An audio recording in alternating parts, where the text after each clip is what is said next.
Are you looking for an internet talk radio station for your podcast? Look no further.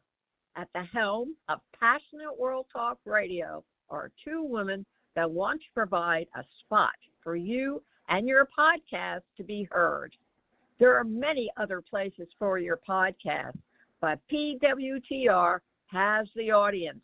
You will not be disappointed. Our station has been on the internet for the past 16 years.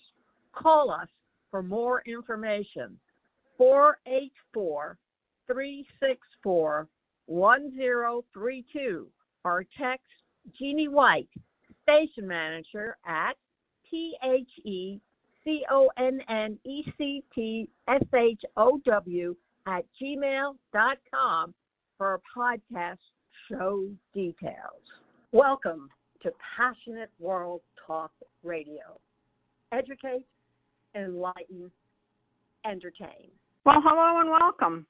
My name is Sheila Wilson, and I'm a registered nurse and president of Stop Healthcare Violence. Stop Healthcare Violence is a nonprofit organization.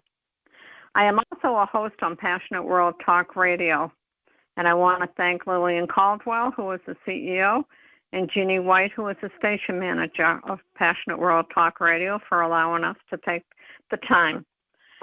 My program is Stop Healthcare Violence, and this segment that I am doing is going to be with Samantha Wilding. She is the founder of Healing Healthcare Burnout. She is a burnout expert, speaker, and mentor.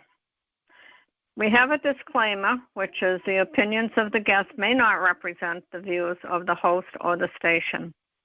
Hello and welcome, Samantha Wilding. How are you? Sheila, it is so good to be back on the air with you again. I delighted in our last conversation. I'm really looking forward to spending some more time with you. Well, thank you so much. Tell us about healing burnout and what made you become an expert on it? There must have been something. Do you think many people are having burnout now? Oh, my goodness. This is something that is absolutely rampant in healthcare right now. We know that healthcare had some serious flaws even before the COVID pandemic started. We also know that the COVID pandemic put a lot of pressure on systems with major flaws. And unfortunately, the people who are feeling that the most tend to be the frontline workers, the nurses at the bedside, the physicians, trying to round on patients. Most health professionals are experiencing some form of chronic stress right now, which is a statistic that was shocking before COVID, and it only got worse. And I think over the last couple of years, you've seen huge shifts in how people are willing to work. You saw a huge outflux of people from the bedside to go to travel positions because they felt like they were getting treated better as a traveler. Recently, we've seen drops in what travelers are getting paid, and so now people are potentially looking at coming back to working staff. I just got off the phone with a client whose hospital is going on strike because of the fact that they were willing to pay $6,000 a week for a traveler, but they wouldn't give people who'd been working there for 10 years an extra 2% a year raise. It's amazing, there's isn't it? There's a lot of stress. There's a lot of overwhelm. There's a lot of frustration. There's a lot of people who they feel like they're losing a piece of themselves. It really is incredible. And it's always this interesting interplay, right? Because something has to give at the systemic level. We know that healthcare organizations have to start addressing this as a serious problem. They have to address the staffing issues. They have to address the patient safety policies and staff safety policies. Before we started recording, you and I were talking about violence against health professionals and how in a lot of cases security aren't even allowed to intervene, which is ridiculous.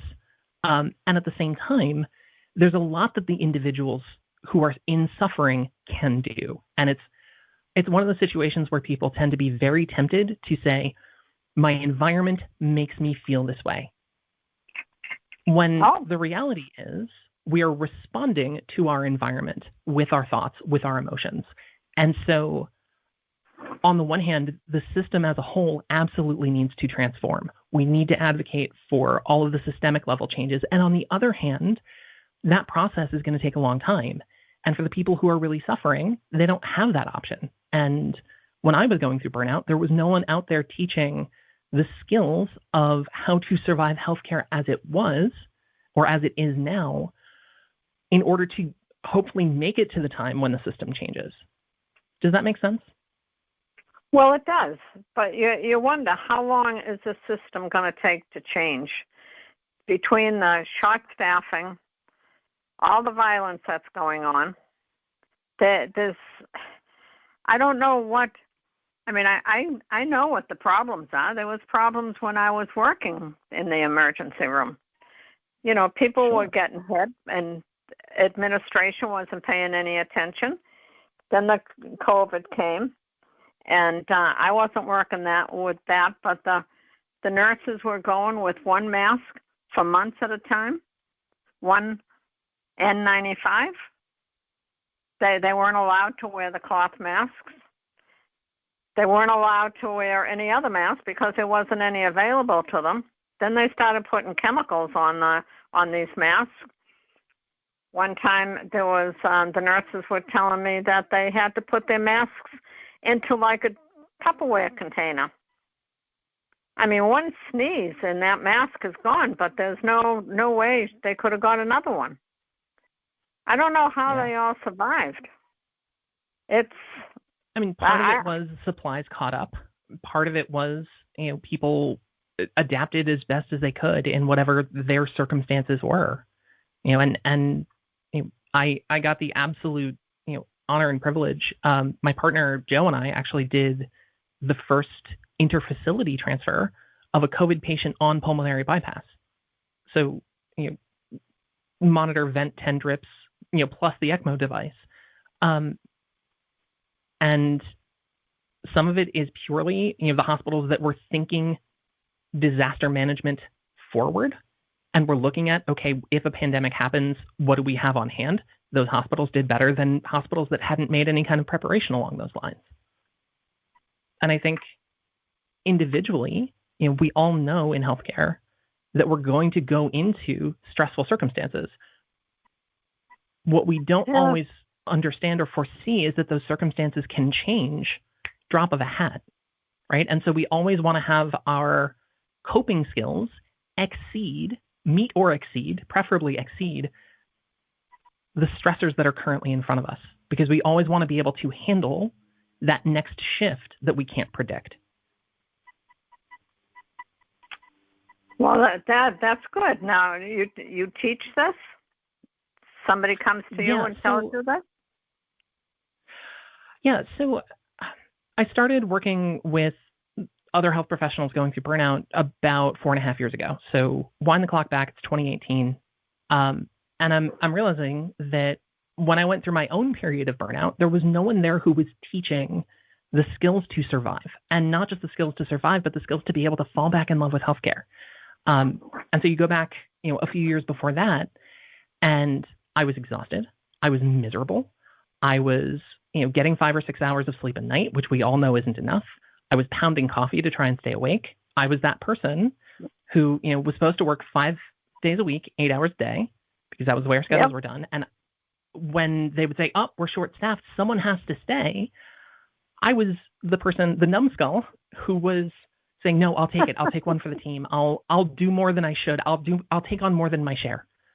Right. And it cost me. I wound up having a call where it was a very high stress, high stakes call. It was one of those, when you talk about it from a risk management, it's one of those low frequency, high urgency events. It was a out of hospital cardiac arrest of a child, which is fortunately extremely rare, but they're also extremely high tension and high energy. And that's scary. I remember a moment during this call when my brain froze and I couldn't think. I couldn't calculate the right size for an endotracheal tube for this kid who was in front of me. And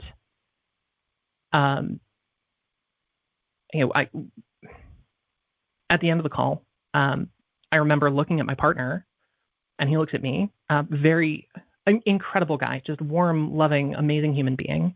And we get back to the ambulance, and we're sitting in the front seat of the ambulance, and he just breaks down crying. And I remember looking at him and going, not only am I so stressed out that I couldn't do basic math, my partner has the basic human decency to cry for a child who's just died, and I can't find it. I felt like someone had hollowed me out with a melon baller. And ultimately, when I was, I started looking into, okay, not just why did my brain freeze up in that moment, and looking at acutely what could I have done in that moment so that I never do this again, but also why did I get to this, things being this bad in the first place? And the truth is that the skills of stress management, the skills of, and I like to think of stress as stress recovery, not stress management, and there's a reasoning behind that. But the skills for that just straight up aren't taught. The skills for how do I tell myself an appropriate story about my experience is just not taught.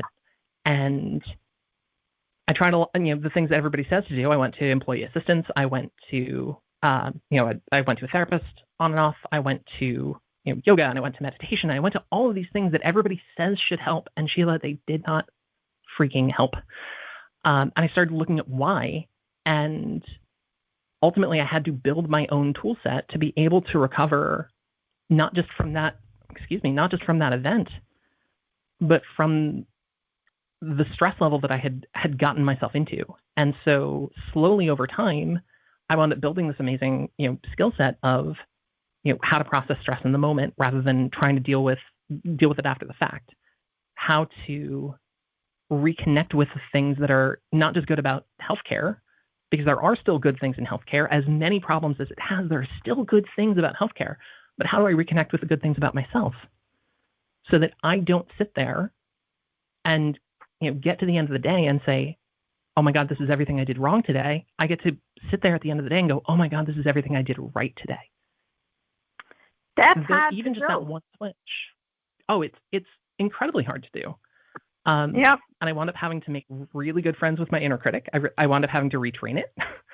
I wound up looking into, essentially building a toolbox of what are the things that I can do, what are the levers I can pull to make a difference now, even if work doesn't get better. And once I had finally gotten to a place where I was happy and fulfilled, even as I was taking on more stress and taking on more and more critical patients and more complex assignments and stuff like that, how can I take that and turn around and help the next person? If you crawl out of hell, the best thing you can do is build a ladder and drop it down for the person behind you. Does that make sense? That actually makes perfect sense. Yeah, I never even thought of that. That's great. And so getting to that place of how do I make the next person's journey easier? Because Sheila, it took me 10 years, and I don't want that to take 10 years for the next person. I don't want that to be some lifelong process that somebody's trying to find an answer that I have. And so I started leaning into the coaching space, and I've had the absolute joy and privilege of helping several hundred health professionals really pivot their careers. And part of how I know what I teach works is that I've had people who have had their work environment actually get worse while we're working together, and yet they're still feeling better, not because the environment got any easier, but because their skills grew. Now that has to be such a great feeling for you. Yeah, you probably can hear it or see it or recognize it even before this person. Can you do that? It's funny. Oh yeah, I always watch a new client when I start working with them. And we work in one-on-ones, we work in groups. There's some coursework, but mostly I'm watching for the day they're carrying their face differently. Because we start with, how do you break the stress cycle? And we start with, a small handful of tools around the physiology of stress. How do you change stress from your body into your brain? Because it turns out you can't outthink a physiology problem, right? And when somebody has been doing that consistently for a while, there's usually just this one call, and the person shows up and they're carrying the tension in their face differently than they were a week beforehand. And it's just, it lights me up every time I get to see it, because I'm like, something clicked. And then we can start to work on some of the deeper things. Well, that is awesome. And when I worked in the ER, it was always the patient's eyes that I could tell what was going on. Now you look at the whole face. Is it a lot of it is on the around face, the eyes. Or? Sheila, it's muscle tension. Let me give you an example. When is the only time in an entire week or month or year, when is the only time you relax all of the muscles inside of your mouth? Unless you're doing it on purpose, the only time you relax those muscles is when you're asleep. Wow. Right? So you can look at the tension in somebody's cheeks, the tension in their eyes, the tension in their forehead especially. Humans tend to carry a lot of stress in our forehead that we don't even notice. You can just watch somebody's face and how they respond to things, and you can get a really good sense of their mood. So it's not just, and it's not like, some super special ability. It's just paying a little bit more attention. And it's also knowing, okay, when I get stressed out, what do I do in the moment so that I'm not carrying this stress forward, right? So you come from an ER background, half-life of adrenaline is what, 2 to 3 minutes, right? Which means if you want to dump 90% of an adrenaline spike, it'll take you about 10 minutes. The half-life of cortisol is about an hour and a half, which means the first stressful event of your day, you're still carrying 6 hours later, right? Because it takes 3 or 4 half-lives to actually clear it out. Well, when was the last time you only had one stressful event in your day? And so what we're doing is we're having stress stack on stress, stack on stress. And that's part of why you get to the end of your day. And, even if you manage to keep it all together when you're at work, you get home and your partner asks you one question and you snap at them. It's not that person upset you. It's not that question was a bad question. It's that you're carrying so much stress in your body that you don't have the bandwidth to be the person you want to be. Right. And so, one of the big focuses and one of the places that I differ from a lot of, the philosophies on stress is most people will tell you, well, if you've had 12 hours of a stressful day, you can deal with it with 20 minutes of yoga. And my first answer is, if you come from New York City and you've ever gone to a yoga studio, some people can be judgy, right? I did not have a great time going down that route because I have, the body of a Greek god, and it's Bacchus, right? I'm not a petite, classically beautiful lady, and so, when I bend over, things squish, and that gets you looks in a yoga studio, right? So, first of all, if the solution you're reaching for makes you feel ashamed of yourself, you've already lost. But second of all, why are you trying to deal with stress 12 hours after it happens instead of dealing with it in the moment? Right, because we don't know, and the stress doesn't stop. It just continues. Yeah. And I've done the 12 hours of stress, and that is tough. And then I come home to my family, who I love completely, but the dishes aren't done, the floor's a mess, the clothes are all thrown all over the place, and kind of like, and it's not any one of those things that's the problem. It's not the dishes not being done and the clothes not being a mess. It's not any of those particular challenges that makes you lose your cool. It's, the straw on top of the camel problem. And so that's the first place I work with a client is, great, let's build you the tool set of putting that stress down in the moment so that you're not carrying that one thing 2 hours later, 4 hours later, 6 hours later. Let's deal with it now, and that way you don't have to deal with it down the road. That would be good. if now, do people do this after just one session? Is it like learning math, and you can do 4 and 4 is 8? Does it take time for each person? So the tools can be learned very quickly. The thing that makes things more or less challenging is your tools take place in context. So I'll give you an example, right? Okay. If somebody brings on, I bring somebody on as a client, they're saying, oh my God, I'm stressed, I'm overwhelmed, I'm getting frustrated, I'm snapping at people I don't want to snap at, I feel like I'm losing chunks of myself, right? We'll sit down and we'll go, okay, first things first, what is the most reliable indicator of stress in your body? And not even in your mind, because most of the time, if we're focused outside of ourselves, we can't even really pay attention to how we're thinking. But where in your body do you tend to feel stress? So, Sheila, when you get stressed, where does it show up in your body? Are you asking me that question, or is that just a question? I am asking you that question. My question is, I think it shows up in my stomach. Okay. I get like tension in your body. You get that, like, that twisty feeling in your gut? Yeah, totally. Yeah. Where else? I do. Well, I think in my jaw, because I have to keep my mouth shut.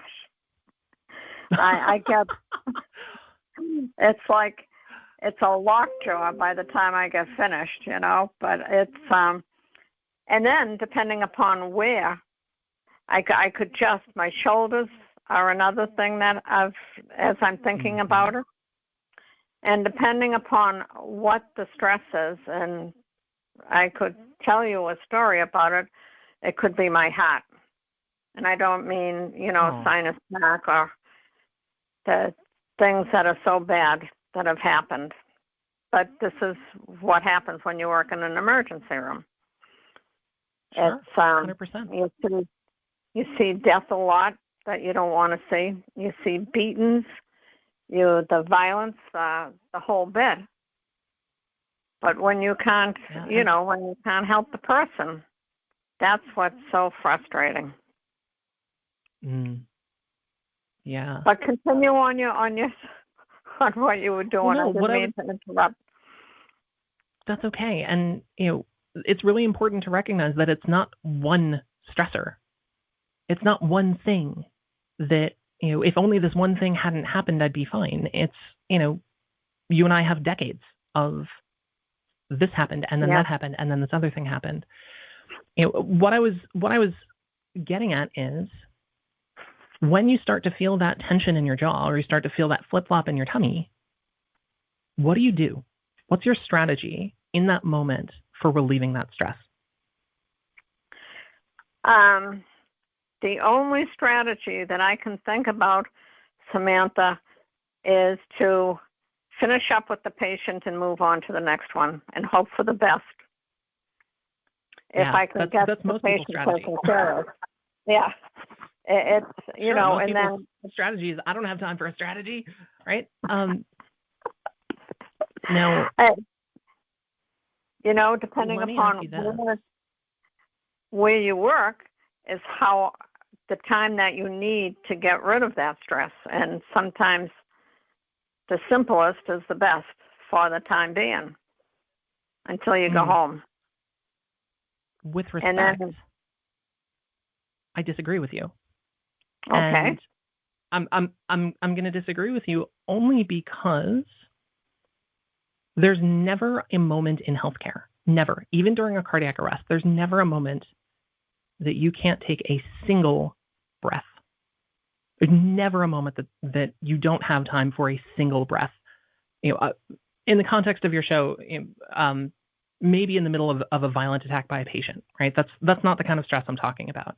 I'm talking about, this patient's being so rude to me and so demeaning and so degrading. This patient, is going down the tubes, and I don't, I'm stressed out because I'm wondering what I'm going to do for them, or I don't understand what's going on for them.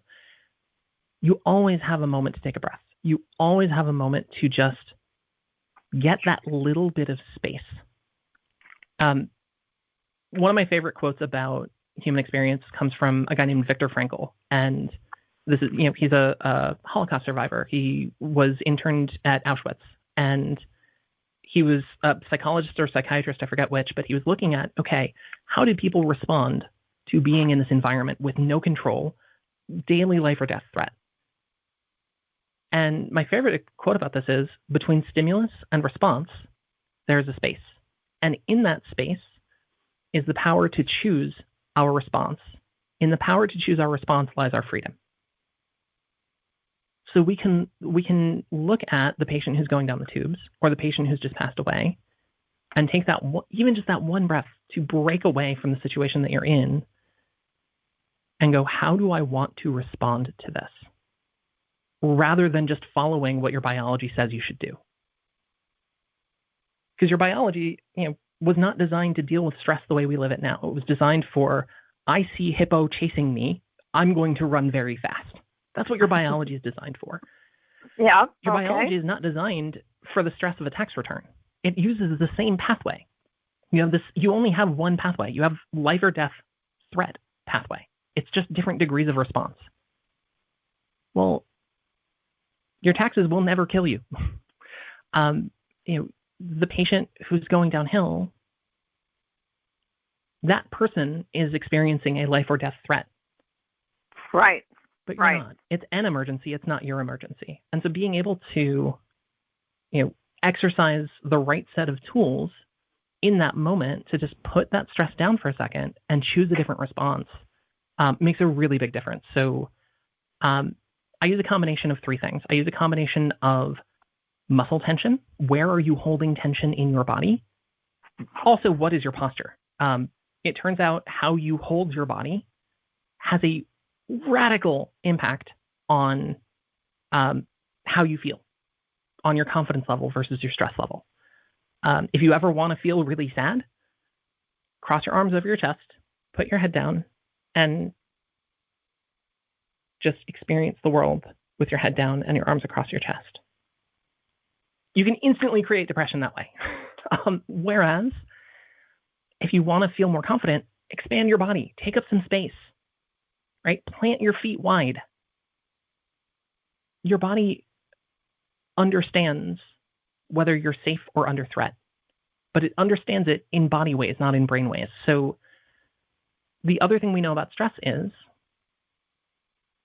stress changes your ability to think, and it changes your ability to regulate emotion, right? It's almost like if your car, every time it figured out it was going to be in a crash, it's almost if your car slammed on the gas with adrenaline and cut the brakes by diverting blood flow away from prefrontal cortex, right? You shunt blood away from the part of your brain that makes rational decisions. Wow. It's a physiology problem. So trying to approach it from a story perspective, from a thought perspective, is trying to think your way out of a physiology problem, right? Whereas if you start with your body, you start bottom up. How do I change what I'm doing with my muscles? How do I change what I'm doing with my breath? How do I change what I'm doing with my gaze, with my vision? You solve those three problems the right way, you start to reverse that sympathetic tone. You start to go more vagal, more parasympathetic. All of a sudden, you have more options in your brain because you've changed the way you're responding to stress. You're changing blood flow patterns through your prefrontal cortex. Does that make sense? Yes, I wish it made sense when I was working. Maybe yeah. It would have been a little bit easier for me instead of, you get a child that was beaten to death come in and he dies, and all of the rigmarole for that, or a young person dies of a heart attack, or there's been a major accident and it was so stupid to have that accident. And, what you just said about changing your whole body, and, we were never taught any of that. We just kept going with the flow. And yeah, I wasn't taught any of it either. I had to go find it. And it drives me crazy that there are simple interventions that can make a radical difference in your ability to tolerate stress, right? Think about that COPDer who comes in, who baseline has some vasoconstriction, but then they tried to go up a flight of stairs and all of a sudden they had an attack, right? That's an acute on chronic patient. Make sense? Yep. Our stress is always acute on chronic. Always. Right? There's always some background stress. It's the things we haven't processed. It's the challenges we're carrying from day to day, whether or not we slept, whether or not we've eaten well, whether we've hydrated. And don't tell me nurses are eating well and hydrating most of the time, because I know you and I love you and you're not. Right? You're absolutely correct there. So there's that chronic piece, right? But there's also the acute piece. And guess what? The more acute instances you have, the more chronic stress you carry. Chronic stress primes you to have acute stress responses. So you have to break one side or the other of the cycle. And a lot of the advice that's out there, make sure you're getting 8 hours of sleep a night. That works great for business people. It doesn't always work for somebody with rotating shifts.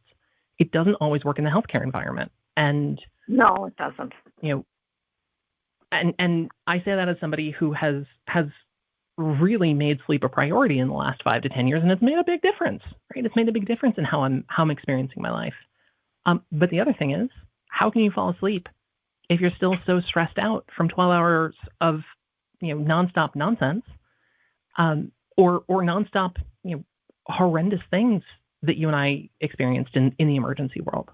Well, the answer is, the more you deal with the acute stressors, slowly, the chronic stress goes down. The more you respond in the moment to the acute challenge, the less of it you carry, the less of it builds up, the easier time you have sleeping, the more you recover. You can either spiral down or you can spiral up. Wow. This sounds like it's taken years to learn all of this.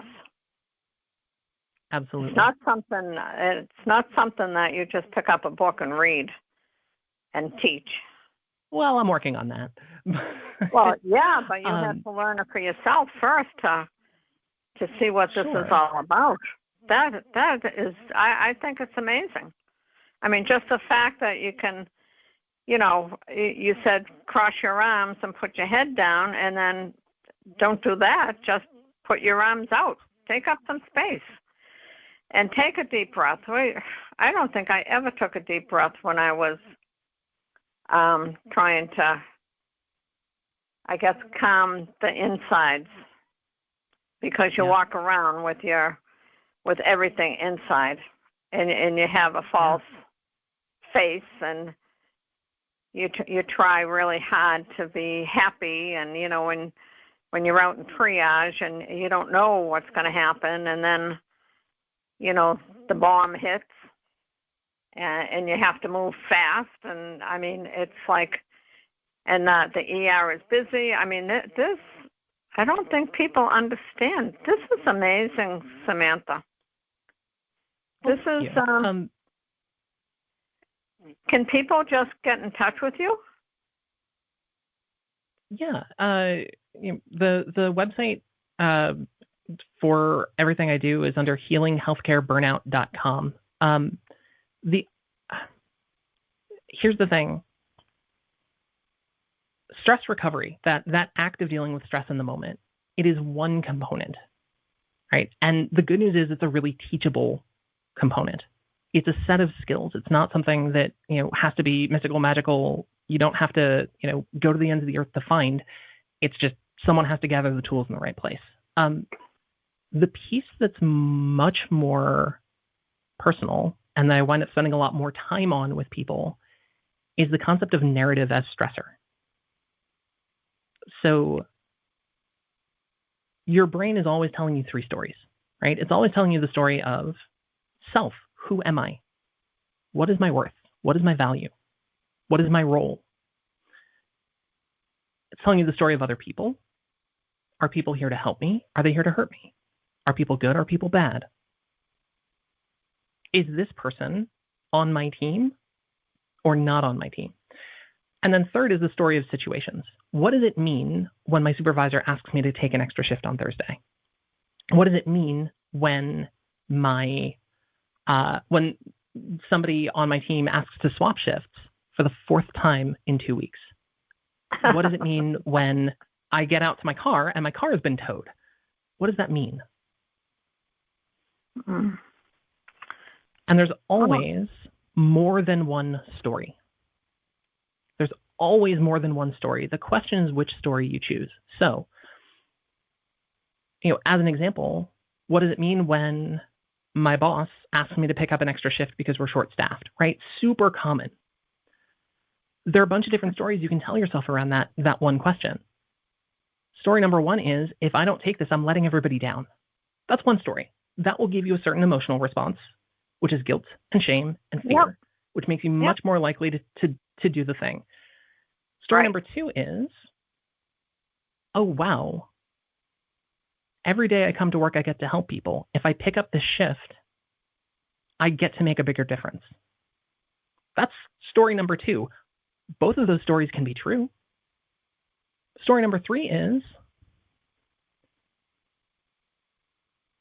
wow, it looks like my hospital hasn't prioritized staffing.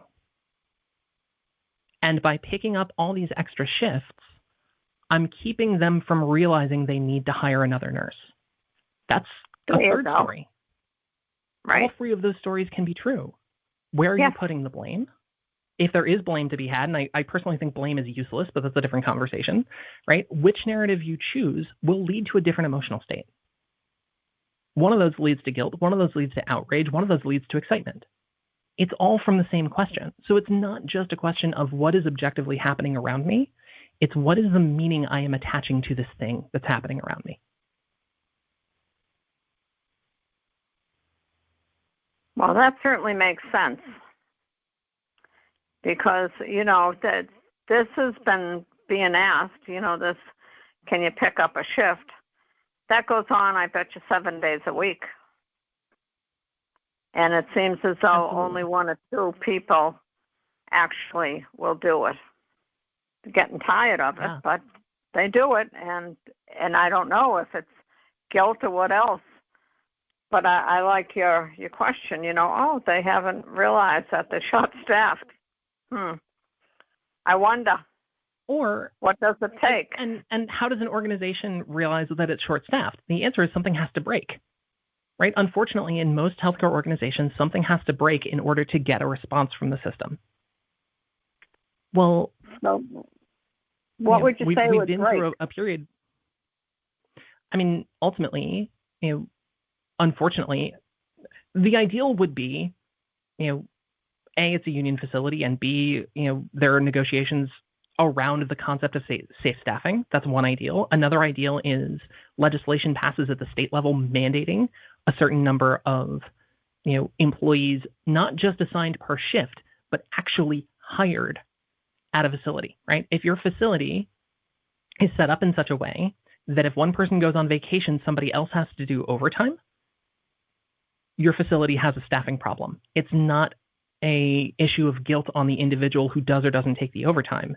It's that someone in the facility didn't empower that team to hire enough people to actually fill vacancies when somebody's out sick or when somebody's out on vacation.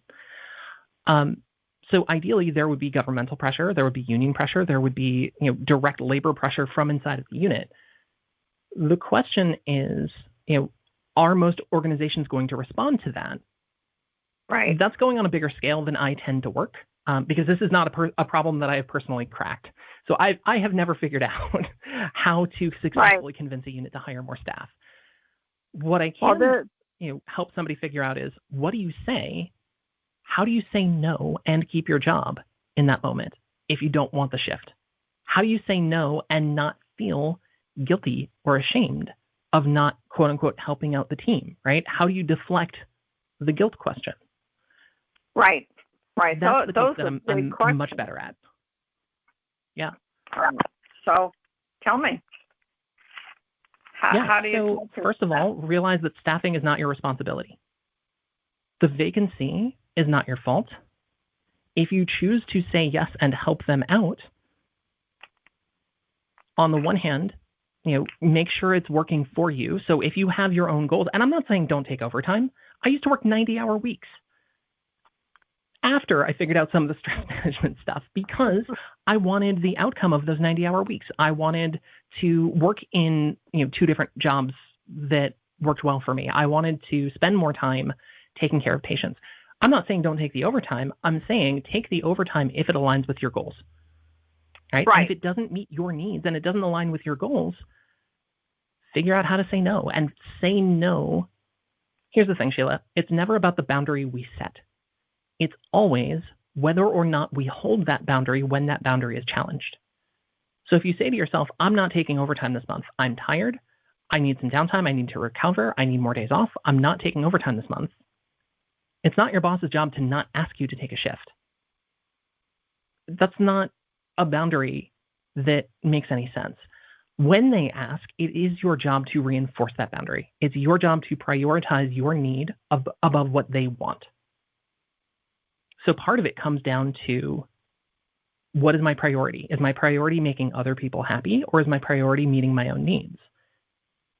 Why do we have such a tough time with that question? I don't know. I'm still trying to learn that. Do you want to know why I used to do it? Yeah. I carried a belief into healthcare that I wasn't good enough. And I think this happens to so many people because I find this in so many of the clients that I work with. We carry this belief into healthcare.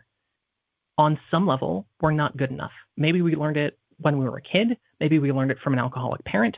Maybe we picked it up somewhere along the line. Maybe somebody told us that.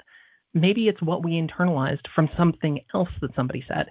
Either way, we come into healthcare with this need to make the world a better place. And it's a beautiful thing. But also, it comes attached to, if I don't make the world a better place, I'm still not good enough. Or this idea that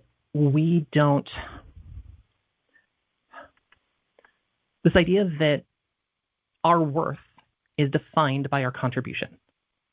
You don't look at a patient in a bed and go, this guy's not contributing today. He must be worthless. But sometimes we look at ourselves and go, I didn't do enough today. I must not be good at what I do. I must not be a good enough person. And it's usually not conscious. It's usually underpinned. It's usually a belief system that underpins other behaviors. But if we do a lot of people pleasing, if we say yes when we shouldn't say yes, when we should be saying no, if we catch ourselves giving too much or pushing too much or trying to achieve, oftentimes the root is I'm trying to achieve myself into a state of liking myself. And you cannot fill an inside hole with outside achievement. I worked with a nurse a while back who had been a nurse for 25 plus years. We did the math. She probably saw 35,000 patients over the course of her career. And she still didn't feel like she was good enough. And I looked at her at one point and I said, is 35,001 going to be the magic patient that fixes this? No, this is a narrative question, right? We don't assume our patient's worth based on behavior or based on contribution. We just assume that they're worthy. Same thing with our friends, same thing with our families, same thing with the dog, right? We assume the dog is a good dog. and if the good dog has bad behavior, that's some bad training. That thought that you have about, am I good enough? Am I worth it? That thought is trained. And the heartbreaking thing is it's not even true. Most people who come into healthcare, very, very, very few stick around in healthcare who are here for the money. Very, very, very few. The rest of us are all mission driven. The rest of us are here to make the world a better place and give something to the world. But if you tie your sense of value to the amount that you give, then you trap yourself in taking on too much, in going the extra mile every single time. It's not sustainable. And so the question is, how do you redefine worth and value so that you don't have to go above and beyond every time in order to feel like a good person, so that you're not sitting down at the end of the day and going, oh, I made these 6 mistakes today. I must not be good at my job. You have to be able to get to a place of sitting down and going, I did amazing work today. You were in the ER. Sheila, how many times did you, if not save somebody's life, because we know that's rarer than we think it is, how many times did you make an intervention that kept them from going down the tubes? How many times did you have a positive impact in somebody's life? How many times did you take 4 seconds out of your day to hold somebody's hand in a moment that they were scared? Oh, yes. We don't focus on the positive impact because it doesn't align with this subconscious thing that we're not good enough. We only look at the times that we let people down or we make a mistake. Yep, I can identify with that. Yeah. It is.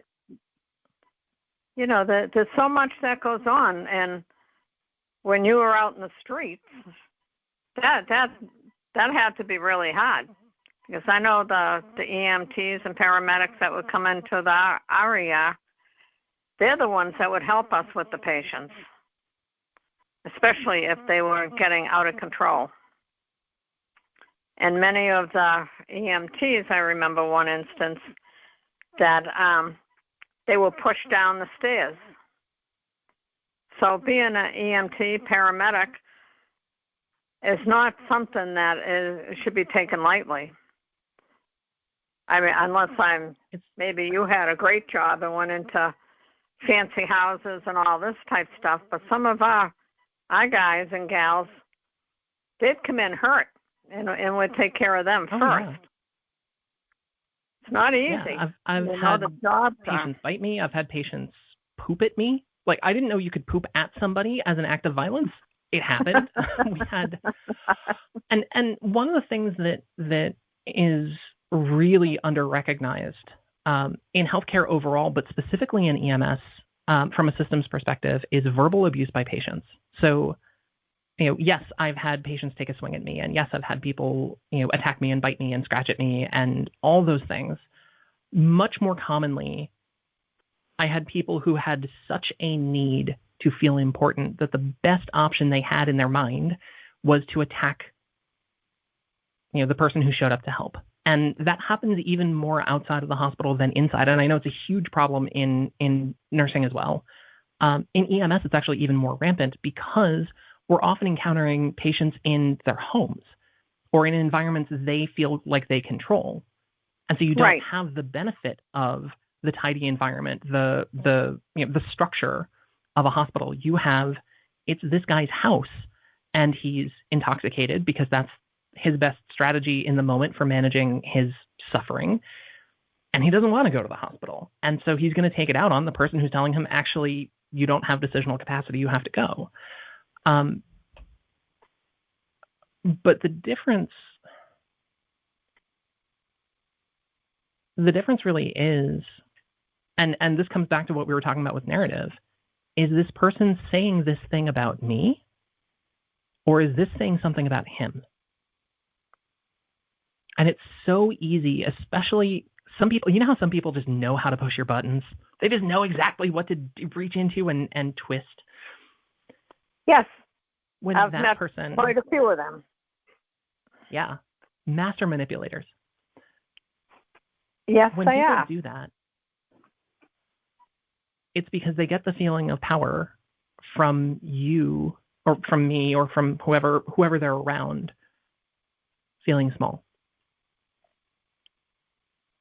Versus when you and I go into that situation, you and I get a feeling of power from making somebody else's world better.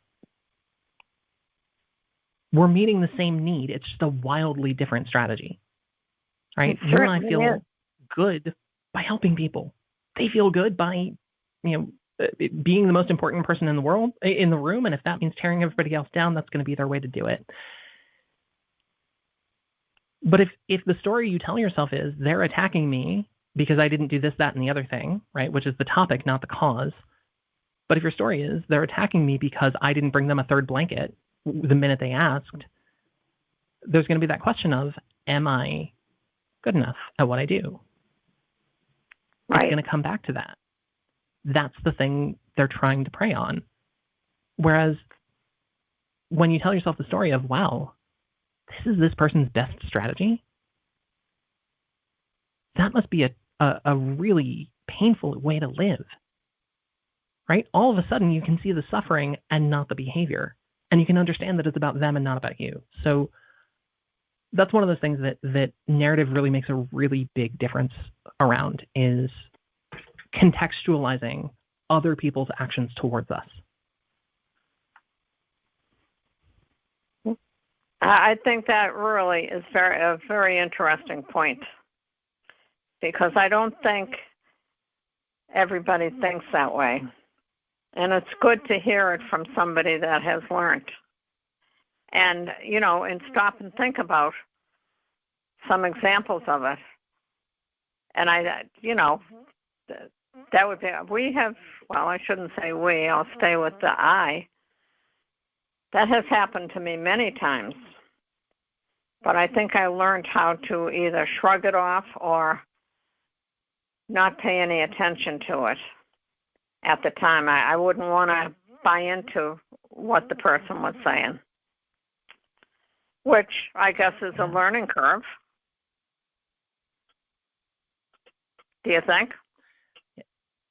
I think it's a learning curve. I think it's different your first time versus your 50th time versus your 500th time. I think it's also,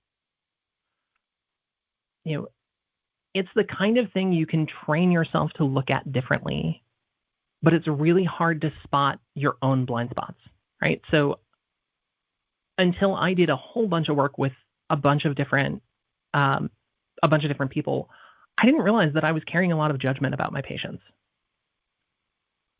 And going back to this concept of agency, right? The way I used to look at the world was, this person made me feel this way. Instead of saying, when this person did this thing, I responded with this emotion. All of a sudden, once you just change that little bit of language, I responded with this emotion instead of they made me feel, all of a sudden you have the ability to change the response, because you can identify it as a response that you are generating to your circumstance. There's a lot to learn, Samantha. And would you be willing to come back on and continue this? I absolutely would. Sheila, I love talking to you. I love hanging out on your podcast. And this is also stuff that, I hope it comes across. It gets me jazzed. So yeah, I would love to reconnect and do this again, and we can go deeper on whatever strikes your fancy. That would be awesome, because already we've been on a long time, and I want people to really listen and absorb what you've already said. You've hit upon a lot of highlights and things that maybe we don't always, and I can only go by what I've done as a nurse. I'm not a paramedic.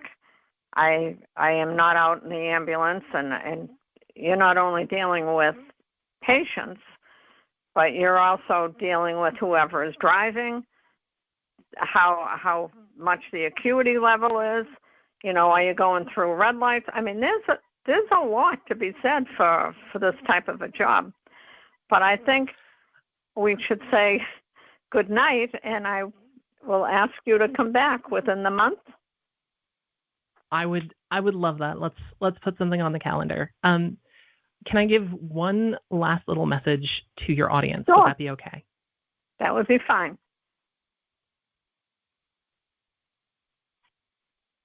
Go for it. You really matter. It is so easy to lose sight of the fact that you matter because of the stress, because of the frustration, because of the overwhelm, because of the staffing issues and all of the challenges and all of the legitimate gripes that are coming up. It is so easy to lose track of the fact that you matter. You're right. But you do. Yeah. And if you do nothing else going forward, start making lists of the good that you did in the world today, or the good in the world you're going to do today. Because even just taking that second and going, I held somebody's hand when they were scared, And I made sure this person got their medication safely and on time.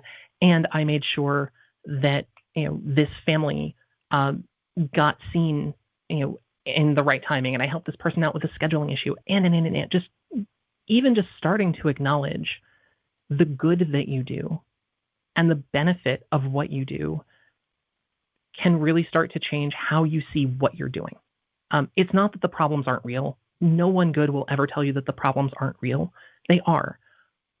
And there is still good that is done by being a good nurse, by being a good doctor, by being a good PA or NP or radiology tech or whatever it is that you're doing. There is still so much good that you're doing every single day.